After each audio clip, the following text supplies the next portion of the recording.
సరే, మీరు చంద్రబాబు గారితో చాలా సన్నిహితంగా ఉన్నారు. రాజశేఖర రెడ్డి గారితో నేను అనుకుంటాం బహుశా కొద్ది కాలం అనుకుంటా మీరు ఇది. తర్వాత ఇప్పుడు చంద్రశేఖరరావు గారు గతంలో మీకు సహచరులు, ఇప్పుడు పార్టీ అధినేతగా ఉన్నారు. వీళ్ళ ఆలోచన ధోరణి ఏంటి? అంటే ఎలాగ మీరు డిఫైన్ చేస్తారు వారి నాయకత్వాన్ని, ముగ్గురు నాయకత్వాన్ని? వాళ్ళలో ప్లస్ ఏంటి, మైనస్ పాయింట్స్ ఏంటి? ఒకటేంటంటే ముందు తొలి నాయకుడి నుంచి వెళ్దాం, చంద్రబాబు గారి దగ్గర నుంచి. ఆయన ఎప్పుడు కూడా నన్ను ఒక మేధావిగా చదువుకున్న వ్యక్తిగా గౌరవం ఇచ్చారు, సముచిత స్థానం ఇచ్చారు.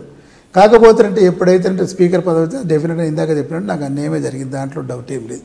సరే, కారణాలు ఏమున్నాయో ఆయనను మానసికంగా మనసులో నాకు పదవి రాలేదన్న కోపంతో తప్పు పట్టినా కానీ ఆయన ప్రయారిటీస్ మనకు తెలియదు. మరి నేను ఇందాక చెప్పే కదా బీజేపీది అంటుకుంటుంది, అది లేం కాసే. బీజేపీది మనకు అంటుకుంటుంది అంటే ఒక పక్క ప్రభుత్వం సపోర్ట్ చేస్తాను, అన్ని బిల్లులు పాస్ చేస్తాను, అంతవరకు స్పీకర్ పదవిని అనుభవించావు, అనుభవించిన ఇప్పుడు నా దగ్గరికి వచ్చేసరికల్లా కన్వీనియంట్గా తీసుకున్నారా అని చెప్పేసి మళ్ళీ ఆ తర్వాత ఏమైనా బయటకు వచ్చామా? దాంట్లోనే అంటగాగినాంగా, బీజేపీలోనే అంటగాగినాం కదా ఇంటిదాకా ఏమి. కాబట్టి ఇదేంటంటే ఆ విధంగా ఆయన ఏదంటే ఒకటి వినయ గుణం ఉండేది. సరే, తనకు నచ్చుతా నచ్చకపోయేది, that is a different issue. కానీ వినయ గుణం ఉండేది ఆయనకు.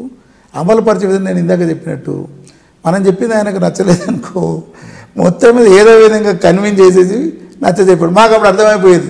సో అధినేత గారికి ఇది ఇష్టం లేటుంది, మనం ఎందుకు అడ్డుపడాలి, అడ్డు చెప్పాలని చెప్పేసి. సరే, ఎంతైనా కానీ పార్టీ ప్రజల శ్రేయస్సు గురించి ఆలోచిస్తారు కదా, అదొకటి. ఆయన ఎప్పుడు రెగ్యులర్గా మీట్ అయ్యేవాడు, ఎవ్రీ రెగ్యులర్గా మీట్ అయ్యేవాడు. ఎప్పుడు పోయినా కానీ ఆంక్షలు ఫోన్ చేసినా ఫోన్లో మాట్లాడేవారు. ఢిల్లీలో మేము ఉన్నప్పుడు కూడా మాట్లాడేవారు ఆయన అంకల్.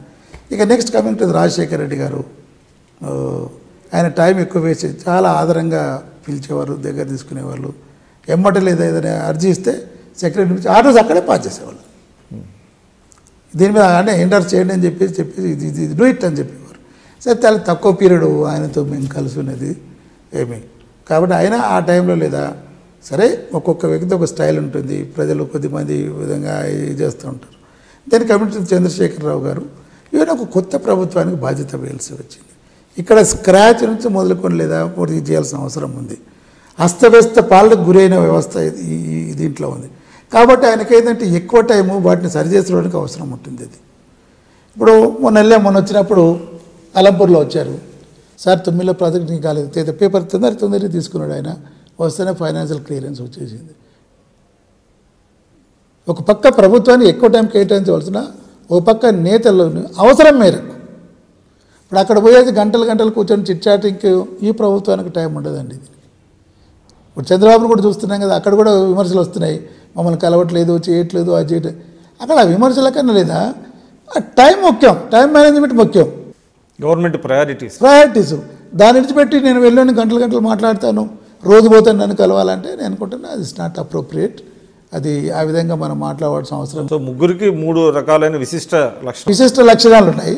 కాకపోతే అందరిని గౌరవించే లక్షణాల కొద్దిగా వెనక ముందులు అన్న విధంగా ఉంటుంది. ఈ లక్షణాలు ఉన్నాయి. అది నేను గమనించిన డిఫరెన్స్ ముగ్గురు మధ్యలో.